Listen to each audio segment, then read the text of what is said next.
સૌથી વધારે આટલા વર્ષોથી જહેમત ઉઠાવી રહ્યા છે અને ખૂબ શોષિત થઈ રહ્યા છે એવા મારા વર્કર ભાઈઓ બહેનો અને મિત્રોને વડીલો, આજે આપણે આટલા વર્ષોથી કોઈ 12 વર્ષથી કામ કરે, કોઈ 15 વર્ષથી કામ કરે, કોઈ 18 વર્ષથી કામ કરે અને એ કામ કરીને અહીંના માલિકોને, અહીંની મેનેજમેન્ટની ટીમોને એમના ઘરનું અનાજ, એમના ગાડીનું પેટ્રોલ ડીઝલ અને એમનું જમવાનું કોણ પૂરું પાડે? આપણે વર્કરો પૂરું પાડીએ છીએ। આજે આપણા સાથે જ થઈ રહેલો અન્યાય, એ અન્યાયના વિરોધમાં ન્યાય મેળવવા માટે આપણે સૌ અહીંયા બેઠા છે। કોઈ ચોરી ચપાટી અને ગુંડાગર્દી માટે નથી બેઠા। આપણે લેબર ઓફિસરને મામલતદાર કચેરી ખાતે આવેદન પત્ર આપ્યા બાદ અમારી સાથે ટેલિફોનિક વાત કરી। અમને એમ કીધું અમને સમય હેડ ઓફિસ સાથે વાત કરવા માટે જોઈશે, પણ મેં એમ કીધું મને એકલાને નહીં કહું, તમે આવીને અમને બધાને કહેજો। અમારી માંગણી છે કે અમે એક કામ કરતા અકસ્માત થાય, કોઈનું મૃત્યુ થાય, કોઈનો હાથ પગ તૂટે તો એને કમ્પન્સેશન આપવા માટે તમે તૈયાર છો કે નહીં? આપણી માંગણી છે કે વર્કરો માટે અવાજ ઉઠાવનાર 20 જેટલા કર્મચારીઓને પાછા લેવા માંગો છો કે નહીં? આ આપણી માંગણી કંપની મેનેજમેન્ટ સાથે છે। લેબર અધિકારી સાથે બી મારી વાત થઈ કે આ માંગણીનું સોર્ટ આઉટ તમે કરવાના છો કે નથી કરવાના? તો હું એ સરકારી અધિકારી તરીકે જવાબ આપવા માટે તૈયાર છું। મેં એમને કીધું નહીં, એ કંપની મેનેજમેન્ટ પણ અહીંયા હોવી જ જોઈએ। તમારે અમને જવાબ આપવો હતો તો તમારી ઓફિસમાં આપવાનો હતો। હવે અમારી માંગણી લઈને કંપનીની બહાર છે અને જો અમને યોગ્ય જવાબ નહીં મળશે તો અમે કાલે કંપનીની અંદર પર ઘૂસતા વાર નહીં લગાવશું। પણ કોઈ પણ ભોગે અન્યાય અમારી સાથે થાય છે એ અમે સહન કરવાના નથી। તૈયાર છો બધા અન્યાય સહન કરવા? લડવા માટે તૈયાર છો? આપણે એ લોકો સમય માંગે, સમય બી આપવાની તૈયારી આપણે રાખશું, પણ અહીંયા મીડિયાની સામે તમારે અમને વાત મૂકવી પડશે અને જો તમે જવાબ નહીં આપશો તો અમે અમારું આંદોલન અટકાવવાના નથી અટકાવવાના ને? આપણે કામ પણ કરવાનું છે અને આપણી માંગણી પણ લઈને બેસવાનું છે। ત્રણ પાડી હોય ને જે સમય આપણે આંદોલન કરવાનું હોય, રેલી કરવાની હોય, પ્રાંત સાહેબ પાસે, કલેક્ટર સાહેબ પાસે જવાનું હોય, ત્યારે એક પાડીના વર્કર તો હશે ને? કેટલા એક પાડીમાં વર્કર આવે? 700 1000 હોય ને એક પાડીના વર્કર। સવારની પાડી હોય તેમાં કેટલા વર્કર હોય?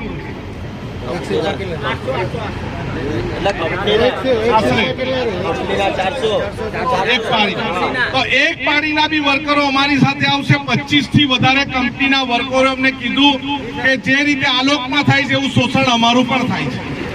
તો આપણે ટોટલ બધાની સાથે આવેદન પત્ર આવનારા દિવસમાં કરવાનું છે। આ કંપની તમારું સ્વીકારે તો બી, કારણ કે આજે બી તમે જો વાપી જીઆઈડીસીમાં જે વર્કરો છે એ પણ આપણી જોડે આવ્યા છે, બીજા જે જુદી જુદી ફેક્ટરીમાં કામ કરનારા વર્કરો પણ આપણી સાથે આવ્યા છે। ત્યારે આપણે પણ એને સાથ સહકાર આપવો જોઈએ આપણી ડિમાન્ડ માટે। બીજી એક ખાસ વાત કે આપણે પણ તમે 10 જણની એવી કમિટી બનાવજો, સંઘર્ષ સમિતિ। જે દિવસે તમારે ટોપ લેવલના અધિકારીઓ એની સાથે વાત કરવા બી તમારે 10 જણના નામ અમને આપવા પડશે। અમે ટીમમાં નહીં રહી શકીએ, અમે ખંડુભાઈ સતીશભાઈ નહીં રહી શકીએ, કારણ કે તો એક પાડીના બી વર્કરો અમારી સાથે આવશે। 25 થી વધારે કંપનીના વર્કરો અમને કીધું કે જે રીતે આલોકમાં થાય છે એવું શોષણ અમારું પણ થાય છે। તો આપણે ટોટલ બધાની સાથે આવેદન પત્ર આવનારા દિવસમાં કરવાનું છે। આ કંપની તમારું સ્વીકારે તો બી, કારણ કે આજે બી તમે જો વાપી જીઆઈડીસીમાં જે વર્કરો છે એ પણ આપણી જોડે આવ્યા છે, બીજા જે જુદી જુદી ફેક્ટરીમાં કામ કરનારા વર્કરો પણ આપણી સાથે આવ્યા છે, ત્યારે આપણે પણ એને સાથ સહકાર આપવો જોઈએ આપણી ડિમાન્ડ માટે. બીજી એક ખાસ વાત કે આપણે પણ તમે 10 જણની એવી કમિટી બનાવજો, સંઘર્ષ સમિતિ. જે દિવસે તમારે ટોપ લેવલના અધિકારીઓ એની સાથે વાત કરવા બી તમારે 10 જણના નામ અમને આપવા પડશે. અમે ટીમમાં નહીં રહી શકીએ, અમે ખંડુભાઈ સતીશભાઈ નહીં રહી શકીએ, કારણ કે એમાં વર્કર જ રહી શકે. પરંતુ તમારી જે બી વાત હશે તે વાત તમે અમારા સુધી પહોંચાડજો. અમે તમારા માટે લડવા માટે તૈયાર છીએ. મહેશભાઈ કીધું તેમ તમને ડરાવવાની ધમકાવવાની વાત કરે, પરંતુ ડરવાનું નથી. આપણે આપણું કમાયેલું ખાતા છે, કોઈના બાપનું નથી ખાતા. આપણને પગાર આપે છે એ કોઈ આ લોકોની મહેરબાની નથી.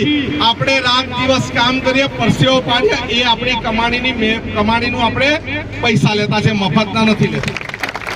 પણ જે આપણો હક અધિકાર છે, જે આપણો સમય છે, જે એના પ્રમાણે આપણને જે પૈસા મળવા જોઈએ એ પણ મળવા જોઈએ. કામદારોને બહાર કાઢેલા એનો કેસ ચાલે છે એવી બી મને વાત કરી. મેં કીધું કેસ વિથડ્રો કરો અને એમને લઈ લેવું. એની બી તમે ઉપર લેવલના લોકો સાથે, અધિકારી સાથે ચર્ચા કરો, એવી પણ અમે વાત કરી છે. જેમને કાઢી મૂક્યા છે તેમની વાત. પરંતુ આપણે એને સહકાર આપવો પડે, નહીં તો કાલે પોલીસ સ્ટેશનમાં 5-10 જણને બોલાવતા હતા. એ આપણી લડાઈ બધાની છે. 5 જણને કાઢી મૂકે તો બધા બહાર નીકળવાની તૈયારી આપણે રાખવી પડે. રાખશો ને બધા? હાથ ઊંચો કરીને સમર્થન આપો. રાખશો ને? તૈયારી રાખશો ને? અમે પણ તમારી સાથે રાત દિવસ બેસવું હોય તો એ બેસવા માટેની તૈયારી રાખશું. અમારી આખી ટીમ તમારી જોડે બેસશે. પણ આપણી લડાઈ સત્ય માટેની છે, સચ્ચાઈ માટેની છે, મજદૂર માટેની છે, લોકો માટેની છે, માનવતા માટેની છે, કામદાર માટેની છે અને આપણા પરિવાર માટેની લડાઈ છે. અત્યાર તો પરિવાર સાથે નથી આવ્યા. આવનારા સમયમાં જો આપણી લડાઈ લાંબી થાય તો પરિવાર સાથે બી આપણે આવવું પડશે. આવવું પડશે ને? આવવું પડશે ને? અત્યારે આપણને ઇન્ડસ્ટ્રી એરિયામાં કોઈ જોતું નથી. આપણે વાપી નગરપાલિકા પાસે પણ બેસીને ધરણા કરવાની તૈયારી રાખવી પડશે. રાખશો ને?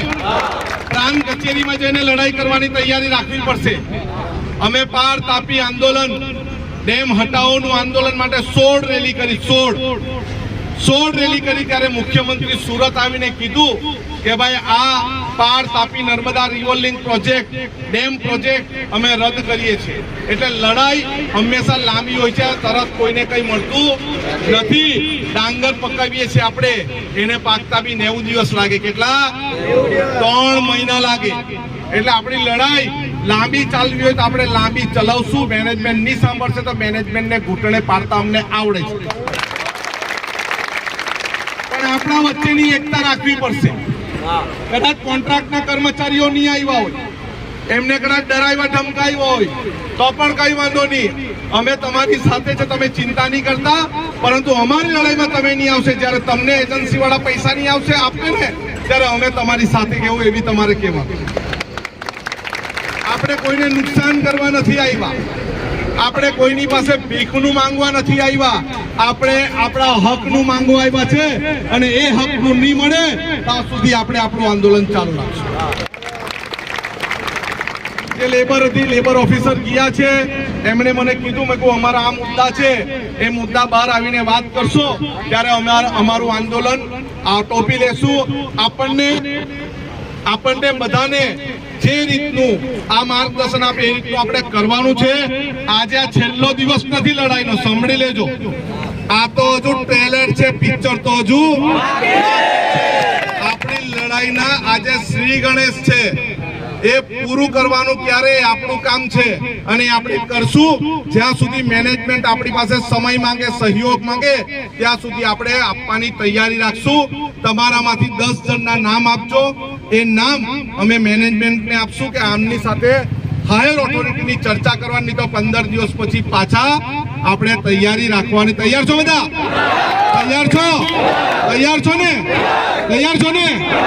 આ આપણા અધિકારી આવ્યા છે, એમની જોડે આપણે ચર્ચા કરશું. માંગણીઓ લઈને અહીંયા જે રજૂઆત માટે આવ્યા છો, સાહેબ સાથે પણ મારા વાત થઈ, મેનેજમેન્ટ સાથે પણ હું ચર્ચામાં સાથે અત્યારે સંલગ્ન છું.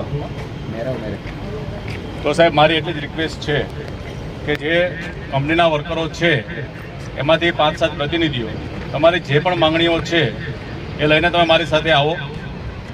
મેનેજમેન્ટને આપણે માંગણીઓ સોંપીએ, એમની પાસેથી આપણે ટાઈમ લઈએ કે ક્યારે આપણે આ બાબતે સમાધાન લાવવા માટે બેઠક કરીએ, એ ટાઈમ લઈએ અને તે દિવસે પાછું મારી હાજરીમાં મેનેજમેન્ટના જે ટોપ લેવલના પ્રતિનિધિઓ છે તે અને કંપનીના જે વર્કરો જે અહીંયા હાજર છે એમના પ્રતિનિધિઓ એની સાથે આપણે બેઠક કરીએ અને તમારા જે પ્રશ્નો છે એનું સુખરૂપ સમાધાન થાય, તમને પણ સંતોષકારક થાય એ પ્રમાણેનો આપણે પ્રયત્ન કરીએ.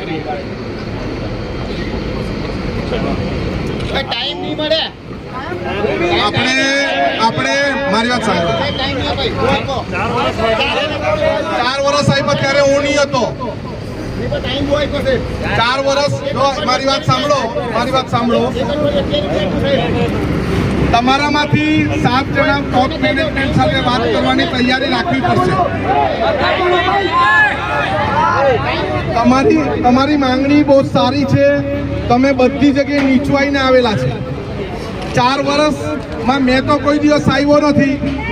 મેં જવાબદારી લીધી છે, આ સરકારી અધિકારી છે એને જવાબદારી લીધી છે.